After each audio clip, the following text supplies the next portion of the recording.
అర్జున్ రెడ్డి సినిమాతో విజయ్ దేవరకొండ స్టార్ అవ్వగా అదే సినిమాలో హీరోయిన్ గా నటించిన శాలిని పాండే మాత్రం ఆ సినిమా సక్సెస్ ను వాడుకోలేకపోయింది. అర్జున్ రెడ్డి తర్వాత మహానటి ఎన్టీఆర్ కథానాయకుడు సినిమాలో నటించిన అమ్మడు, కళ్యాణ్ రామ్ నటించిన 118 సినిమాలో కూడా నటించింది. మహానటి బ్లాక్ బస్టర్ అయిన శాలిని పాండేకి ఏ మాత్రం హెల్ప్ అవ్వలేదు. 118 పర్వాలేదు అనిపించుకున్న ఆ సినిమా క్రెడిట్ అంతా కళ్యాణ్ రామ్, నివేదా థామస్ ఖాతాలోకి వెళ్లిపోయింది. టాలీవుడ్ నుంచి కోలీవుడ్ అటు బాలీవుడ్ లో కూడా అమ్మడు తన లక్ టెస్ట్ చేసుకుంటుంది. కానీ ఎక్కడా కూడా శాలినికి కలిసి రాలేదు. 2020లో వచ్చిన నిశ్శబ్దం సినిమా చేసిన శాలిని ఆ తర్వాత తెలుగు సినిమాల్లో కనిపించలేదు.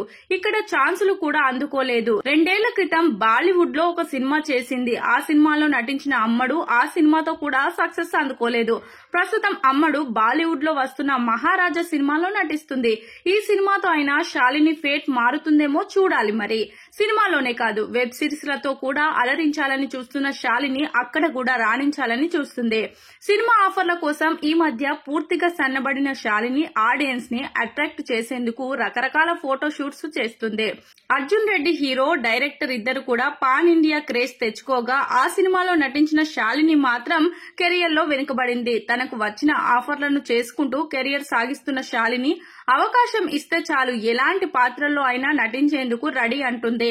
అర్జున్ రెడ్డి ఫ్యాన్స్ మాత్రం మళ్లీ విజయ్ దేవరకొండతో ఒక సినిమా పడితే శాలిని కెరియర్ సెట్ అవుతుందని అంటున్నారు. మరి విజయ్ ఇప్పుడు మళ్లీ శాలినితో నటించే అవకాశం ఉంటుందా లేదా అన్నది చూడాల్సి ఉంది. ప్రస్తుతం శాలిని అడపాదడపా అవకాశాలతో రెగ్యులర్ ఫోటో షూట్లతో కాలం వెల్లదీస్తుంది. ఏం చేసినా సరే మళ్లీ తెలుగులో ఆఫర్స్ అందుకోవాలని తెగ ప్రయత్నాలు చేస్తుంది ఈ అమ్మడు.